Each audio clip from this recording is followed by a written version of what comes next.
Hello viewers, welcome back to my channel. నేను మీ రాఘవరాణి. అందరు ఎలా ఉన్నారు? అందరైతే బాగున్నారు అనుకుంటున్నాను.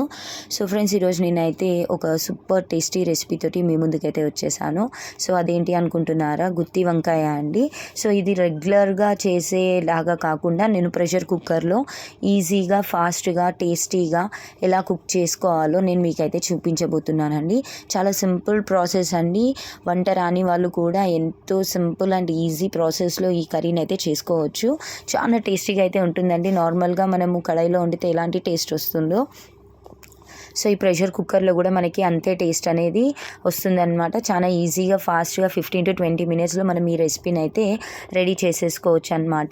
సో అంతకన్నా ముందు నా వీడియోని ఎవరైతే ఫస్ట్ టైం చూస్తున్నారో ప్లీజ్ సబ్స్క్రైబ్ చేసుకుని సపోర్ట్ చేయండి. మరి ఈ ఈజీ రెసిపీని ఎలా తయారు చేసుకోవాలి, వీటికి కావాల్సిన పదార్థాలు ఏంటి, వీటి తయారీ విధానం ఎలానో మనమైతే చూసేద్దామండి. సో ఈ వంకాయ అనేది చాలా రుచిగా ఉంటుంది కదండి. గుత్తి వంకాయ అనే వరకు ఎవరు కూడా ఇష్టపడని వాళ్ళు ఉండరు. సో అలాంటి రెసిపీ ఈజీగా ఎలా తయారు చేసుకోవాలో మనం ఇప్పుడైతే చూసేద్దాం ఫ్రెండ్స్. ఫస్ట్గా నేను ఇక్కడ ప్యాన్ అయితే తీసుకున్నాను. ఇందులో నేను కాసిని మెంతులు అయితే తీసుకున్నానండి. అలానే 1 ఇంచు దాల్చిన చెక్క, ఒక చిన్న స్పూన్ జీలకర్ర, 4 ఇలైచీలండి, 4 లవంగం మొగ్గలు. అలానే నేను ఇక్కడ ఒక చిన్న టేబుల్ స్పూన్ గసగసాలు అయితే తీసుకున్నానండి. అలానే అదే స్పూన్ తోటి 2 స్పూన్ల కొబ్బరి పొడి, ఒక పెద్ద స్పూన్ పల్లీలు అయితే తీసుకున్నానండి, వేరుశెనగ గుళ్ళు. వీటన్నిటి కూడా ఒకసారి ఫ్రై చేసుకుని దీనిలో నెక్స్ట్ 2 స్పూన్ల నువ్వులు అయితే తీసుకోవాలి. అలానే పావు చెంచా పచ్చిశనగపప్పు తీసుకోవాలండి. ఇవన్నీ కూడా వేయించుకోవాలండి. సిమ్మర్లో పెట్టేసుకుని దోరగా వేయించుకోవాలన్నమాట. వీటిలోని పచ్చితనం అనేది పోయేంత వరకు, రంగు మారి మంచి అరోమా వచ్చే వరకు ఈ విధంగా అయితే వేయించుకోవాలండి. సో ఈ విధంగా వేయించుకున్న తర్వాత వాటిని మిక్సీ జార్లోకి తీసుకుని చల్లార్చుకోవాలి. సో మళ్ళీ నేను ప్యాన్ పెట్టుకుని దీంట్లో అయితే నెక్స్ట్ ఆయిల్ అయితే యాడ్ చేస్తున్నాను. ఆయిల్ వేడెక్కిన తర్వాత మనము వంకాయని, గుత్తి వంకాయకి ఏ మాదిరిగా అయితే కట్ చేసుకుంటామో 4 ముక్కల కింద, అంటే 4 వైపులా ఘాట్లు పెట్టుకోవడం. సో ఈ విధంగా మనము గుత్తి వంకాయకి కట్ చేసుకునే విధంగా వంకాయని కట్ చేసుకుని ఇలా ఆయిల్లోకి అయితే ట్రాన్స్ఫర్ చేసుకుని మూత పెట్టేసుకోవాలండి. సో ఒకసారి ఇలా కదిపేసి పక్కన పెట్టేయాలండి. సో అది కుక్ అయిపోతుంది. మూత పెట్టేసాం కాబట్టి మీడియం ఫ్లేమ్లో. నెక్స్ట్ ఇక్కడ నేను వేయించినవన్నీ కూడా మిక్సీ జార్లోకి తీసుకున్నాను. ఇందులో నేను 1 స్పూన్ ధనియాల పొడి, 2 స్పూన్ల కారం, ఒక పసుపు అండి చిటికెడు, అలానే రుచికి సరిపడినంత ఉప్పు అనేది తీసుకున్నాను. సో మనం తినే పులుపుని బట్టి చింతపండు అనేది తీసుకోవాలండి. వీటన్నిటిని నేను సెమీ ఫైన్ పేస్ట్ లాగా చేశానండి. నెక్స్ట్ ఇందులో జింజర్ గార్లిక్ పేస్ట్ కూడా యాడ్ చేసుకుని స్మూత్ పేస్ట్ లాగా చేసుకోవాలన్నమాట. చూడండి, ఇప్పుడైతే చాలా స్మూత్గా ఫైన్ పేస్ట్ అయితే అయిపోయింది.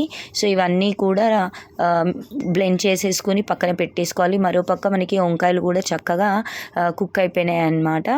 నెక్స్ట్ ఈ వంకాయలను మనం ఇప్పుడు తీసి పక్కన పెట్టుకోవాలి.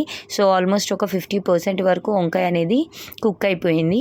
లేదు మనము ఆయిల్లో ఫ్రై చేసుకోవద్దు అనుకుంటే వీటిని డైరెక్ట్గా మనము కుక్కర్లోనే వేసేసుకోవచ్చు అండి. కాకపోతే ఆయిల్లో ఫ్రై చేసుకుంటే టేస్ట్ అనేది ఇంకా బాగుంటుంది.